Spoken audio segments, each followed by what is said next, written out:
Hello friends, good morning. चलिए जानते हैं देश और दुनिया की तमाम छोटी बड़ी खबरें, जिसमें सोना चांदी, मौसम और राजनीति से जुड़ी बड़ी खबरें आपको बताएंगे सिर्फ 5 मिनट में। लेकिन उससे पहले वीडियो को लाइक जरूर करें और चैनल पर नए हैं तो चैनल को भी सब्सक्राइब कर लें। तो चलिए वीडियो को स्टार्ट करते हैं।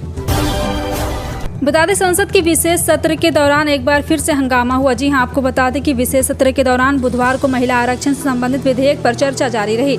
इस बिल में लोकसभा और विधानसभाओं में महिलाओं के लिए 33% सीट आरक्षित करने का प्रावधान है। इसी बीच दक्षिणी भारत के नेताओं की चिंता भी सामने आई, जिस पर केंद्र सरकार ने संज्ञान लिया।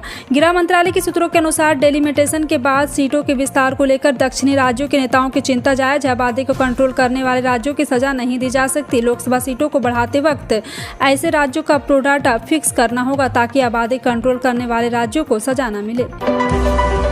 प्रधानमंत्री नरेंद्र मोदी के नेतृत्व में भारत की अध्यक्षता में G20 शिखर सम्मेलन का सफल आयोजन हुआ। इस समारोह में इधर प्रधानमंत्री मोदी ने पीएम आवास 7 लोक कल्याण मार्ग में अमेरिकी राष्ट्रपति जो बाइडेन के साथ द्विपक्षीय वार्ता की थी। इस दौरान प्रधानमंत्री मोदी ने जो बाइडेन को गणतंत्र दिवस समारोह में आमंत्रित किया है। समाचार एजेंसी ANI के मुताबिक अमेरिकी राजदूत एरिक गॉर्सेटी ने कहा, G20 शिखर सम्मेलन से इतर प्रधानमंत्री मोदी ने द्विपक्षीय बैठक के दौरान अमेरिकी राष्ट्रपति जो बाइडेन को 26 जनवरी गणतंत्र दिवस समारोह के लिए आमंत्रित किया। भारत किसी को छेड़ता नहीं और कोई छेड़े तो छोड़ता नहीं। ऐसे में दुश्मनों को जरा संभल कर रहने की जरूरत है, क्योंकि भारत को आंख दिखाना महंगा साबित हो सकता है। फिलहाल भारतीय वायुसेना की ताकत सुदृढ़ हो गई है। बता दें कि Airbus defence and space company ने बुधवार को भारत को पहला C295 परिवहन विमान सौंप दिया है। इस विमान के साथ ग्रुप कैप्टन PS नेगी ने बहरीन से उड़ान भरी थी, जिसे भारतीय जमीन पर उतारा गया। सुप्रीम कोर्ट ने इस मुद्दे को लेकर के एक बार फिर से तहलका मचा दी। सुप्रीम कोर्ट ने इस मुद्दे से निपटने के लिए 7 न्यायाधीशों की एक पीठ को समर्पित किया है। क्या कोई सांसद या विधायक सदन में भाषण देने या किसी विशेष तरीके से वोट देने के लिए रिश्वत लेने के लिए अभियोजित से छूट का दावा कर सकता है? क्या संविधान के अनुच्छेद 105 के आधार पर एक संसद सदस्य आपराधिक अदालत में रिश्वतखोरी के आरोप में अभियोजन से छूट का दावा कर सकता है? आपको बता दें कि यहाँ supreme court PV Narasimha Rao मामले में अपने 1998 के फैसले को दोबारा जांच करने के लिए सहमत हो गया है। भारत ने कनाडा के साथ बढ़ते तनाव को देखते हुए कनाडा में रह रहे भारतीय नागरिकों के लिए ट्रैवल एडवाइजरी जारी की है। विदेश मंत्रालय की तरफ से जारी इस एडवाइजरी में भारतीय नागरिक और कनाडा की यात्रा पर विचार करने वाले लोगों से अत्यधिक सावधानी बरतने का आग्रह किया। विदेश मंत्रालय ने भारतीय नागरिकों को कनाडा के उन क्षेत्रों की यात्रा करने से बचने की सलाह दी जहाँ भारत विरोधी गतिविधियाँ देखी गई हैं। संसद में कांग्रेस नेता राहुल गांधी ने महिला आरक्षण बिल का समर्थन किया है, लेकिन इसके साथ ही उन्होंने कुछ सवाल भी उठाए। उन्होंने कहा कि मैं बिल का समर्थन करता हूं, लेकिन ये बिल पूरा नहीं, अधूरा है, इसमें OBC आरक्षण होना चाहिए था। राहुल गांधी ने कहा कि मैंने सवाल पूछा कि जो 90 सचिव हैं जो कि हिंदुस्तान की सरकार चलाते हैं, इनमें से OBC कितने हैं, लेकिन मैं जवाब से हैरान रह गया, क्योंकि 90 में से सिर्फ 3 OBC सचिव हैं। राहुल ने कहा कि इस बिल में OBC के आरक्षण का प्रावधान होना चाहिए। साल के अंत में छत्तीसगढ़ में विधानसभा चुनाव होने हैं। छत्तीसगढ़ बीजेपी ने अपने प्रत्याशियों की पहली लिस्ट जारी कर दी। इसमें 21 नामों पर मुहर लगाई गई। सामने आ रहा है कि बिलासपुर जिला की विधानसभा सीटों पर इस पर बीजेपी अपने प्रत्याशियों को बदल सकती है। पुराने चेहरों की जगह नए लोगों को टिकट दिया जाएगा। बिलासपुर जिले को लोकसभा सीट के हिसाब से देखा जाए तो यहाँ 8 विधानसभा सीट है। कहा जा रहा है कि इनमें 4 विधानसभा सीटों पर भारतीय जनता पार्टी अपने प्रत्याशी बदल सकती है। अगस्त में जब टमाटर के दाम 250 रुपये प्रति किलो के पार निकल गए तो देश में हाहाकार मच गया था। सरकार ने लोगों को राहत देने के लिए सब्सिडी पर टमाटर की बिक्री की थी, लेकिन अब टमाटर की कीमत इस हद तक कंट्रोल हो गई है कि सरकार एक बार फिर मुश्किल में आ गई। दरअसल बीते हफ्ते टमाटर की कीमत 3 से लेकर 10 रुपये प्रति किलो तक लुढ़क गई। इससे कुछ राज्यों में परेशान किसानों ने टमाटर को फेंकने या पशु को खिलाने का इरादा बना लिया। लोकसभा में महिला आरक्षण विधेयक पर चर्चा जारी है। इस दौरान ऑल इंडिया मजलिस इत्तेहादुल मुस्लिमीन के चीफ असदुद्दीन ओवैसी इस बिल का विरोध किया। उन्होंने बुधवार को कहा, मैं इस बिल को विरोध करता हूं। इस बिल को लेकर यह दलील दी गई है कि इससे और अधिक महिलाएं संसद विधानसभा में चुन कर आएगी। इसमें OBC और मुस्लिम महिलाओं के लिए प्रावधान क्यों नहीं किया गया? इनका प्रतिनिधित्व संसद में काफी कम है। राजस्थान विधानसभा चुनाव करीब है और इसके लिए सभी पार्टियां जीत के प्रयास में लगी। इस बीच राजस्थान के पूर्व डिप्टी CM सचिन पायलट ने कांग्रेस पार्टी की तैयारियों के बारे में बात की। सचिन पायलट ने जानकारी दी कि राजस्थान कांग्रेस के उम्मीदवार एक बार फिर से यहां पर राजस्थान में कांग्रेस और टोंक में वह पिछले साल से ज्यादा वोटों से जीतेंगे और इस बार भी कांग्रेस सरकार बनेगी। संसद के विशेष सत्र का 20 सितंबर तीसरा दिन है। संसद में महिला आरक्षण बिल पर चर्चा हुई। इस दौरान गृह मंत्री अमित शाह ने नए लोकसभा में संसद को संबोधित किया। महिला आरक्षण बिल पेश करने के लिए अमित शाह ने प्रधानमंत्री मोदी को धन्यवाद दिया। वहीं कांग्रेस सांसद राहुल गांधी ने महिला आरक्षण बिल को अधूरा बताते हुए कई बातें कही, जिसके बाद अमित शाह ने राहुल गांधी के बयानों पर पलटवार किया।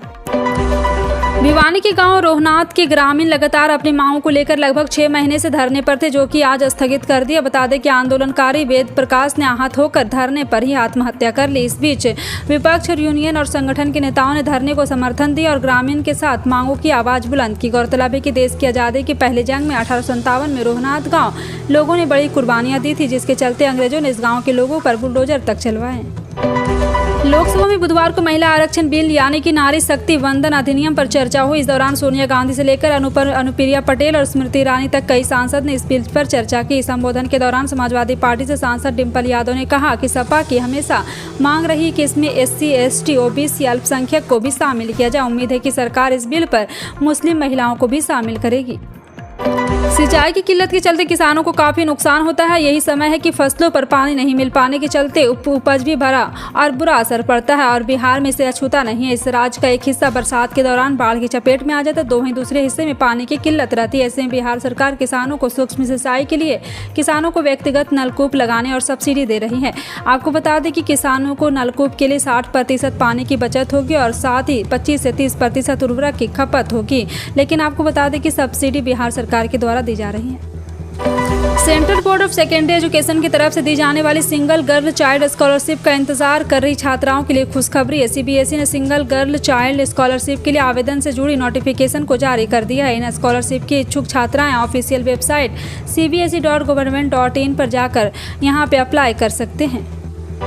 प्रधानमंत्री नरेंद्र मोदी के व्हाट्सएप चैनल से जुड़ने के एक दिन के भीतर ही 1 मिलियन से अधिक फॉलोअर्स हो गए। प्रधानमंत्री मोदी मंगलवार यानी 19 सितंबर को इस चैनल से जुड़े थे। PM मोदी ने इस चैनल से जुड़ने के लिए लिंक थी शेयर से किया था और आज अपना व्हाट्सएप चैनल शुरू किया। इस माध्यम से जुड़े रहने के लिए उत्सुक है और ये निरंतर बातचीत की हमारी यात्रा में एक और अहम कदम है।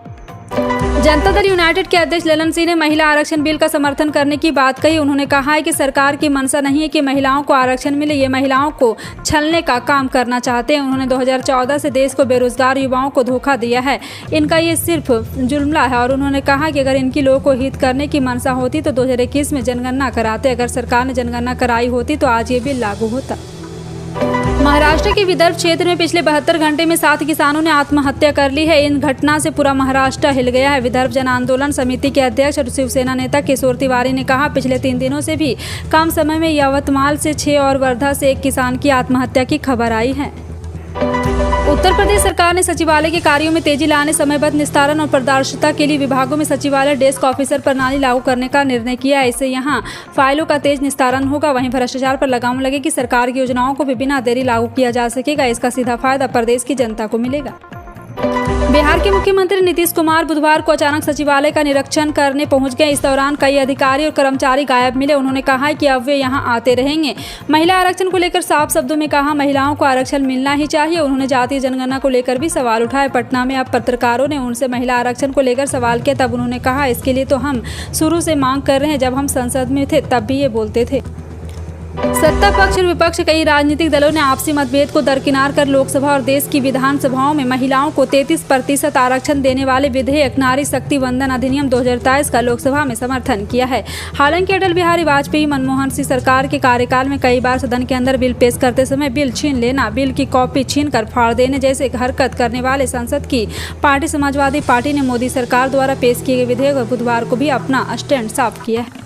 पीयूष गोयल ने बुधवार को राज्यसभा में भारत के गगनयान मिशन की चर्चा की। उन्होंने कहा कि चंद्रयान मिशन के बाद अब भारत गगनयान मिशन की तैयारी कर रहा। पीयूष गोयल ने बताया, गगनयान मिशन आने वाले वर्ष 2024 के लिए प्लान किया होगा। पीयूष गोयल ने इस दौरान राज्यसभा में Chandrayaan 3 Aditya L1 mission, space mission में इस्तेमाल हो रहे स्वदेशी तकनीक और इसरो के वैज्ञानिक कार्यकलापों का जिक्र किया। मध्य प्रदेश के मुख्यमंत्री शिवराज सिंह चौहान 21 सितंबर को राज्य के लोगों को बड़ी सौगात देने जा रहे हैं। वो दरअसल राज्य के मुख्यमंत्री 21 सितंबर को यहां पर ऑर्किनेश्वर में हिंदू संत आदि शंकराचार्य की एक भव्य प्रतिमा का अनावरण करेंगे। यह प्रतिमा नर्मदा नदी के किनारे सुरम में मंधाता पहाड़ी के ऊपर है। यह प्रतिमा 108 फुट ऊंची है। 8वीं शताब्दी के दार्शनिक व हिंदू धर्म में प्रतिष्ठित शंकराचार्य की इस ऊंची प्रतिमा का नाम एकात्मक की प्रतिमा रखा गया है। दिल्ली में बीते महीने नए संसद भवन का उद्घाटन किया गया। नए संसद भवन में 19 सितंबर को कामकाज भी शुरू किया गया है और अब वही दिल्ली के नए संसद भवन की तरह ही यूपी नई विधानसभा बिल्डिंग बनाई जाएगी। जानकारी के मुताबिक इस साल दिसंबर में इसकी आधारशिला रखी जाने की संभावना है। सदन में वोट के बदले नोट के मामले में सुप्रीम कोर्ट ने बड़ा फैसला लिया है। अदालत ने कहा कि सदन में वोट के लिए रिश्वत में शामिल सांसद विधायक के खिलाफ कानूनी कार्रवाई में छूट पर फिर से विचार करेगा। 5 जजों के संविधान पीठ ने 1998 के पीवी नरसिम्हा मामले में अपने फैसले पर फिर से विचार करने का फैसला लिया है। दिल्ली से सटे राज्यों में पराली जलाए जाने पर दिल्ली सरकार एक बार फिर परेशान दिख रही है। एनसीआर के पड़ोसी राज्यों में पराली जलाने की घटना शुरू होने पर दिल्ली सरकार की चिंता बढ़ रही है। इस बीच केजरीवाल सरकार ने परिवहन मंत्री गोपाल राय ने पड़ोसी राज्यों के मंत्रियों के साथ बैठक कर पराली जलाने की घटना पर रोक लगाने का मुद्दा उठाया है। सोशल मीडिया का इस्तेमाल क्या बच्चों को करने की इजाज़त होनी चाहिए? पिछले कुछ समय से यह बहस का मुद्दा है। सोशल मीडिया के पैरोकार जहां इसके फायदे गिनाते हैं, वहीं विरोधी बच्चे पर इसके दुष्प्रभाव का जिक्र करने से नहीं चूकते हैं। सोशल मीडिया के इस्तेमाल को लेकर इस बहस के बीच कर्नाटक हाईकोर्ट ने मंगलवार को महत्वपूर्ण टिप्पणी की। हाईकोर्ट ने कहा, यदि शराब पीने के लिए कानून उम्र निर्धारित हो सकती तो सोशल मीडिया के इस्तेमाल की भी उम्र सीमा तय की जा सकती है। सोने के दाम में आज भी उछाल देखने को मिला, वहीं चांदी के भाव में गिरावट दर्ज की गई। India Boolean and jewellers association के मुताबिक सोमवार शाम की तुलना में आज भी 2023 की सुबह सोना और महंगा सस्ता चांदी हो गया है। और आपको बता दें कि मंगलवार यानी 19 सितंबर को गणेश चतुर्थी की छुट्टी के कारण सराफा बाजार का रेट जारी नहीं किया गया था। फिलहाल आपका इन सभी खबरों पर क्या कहना है, कमेंट सेक्शन में टाइप करके जरूर बताएं।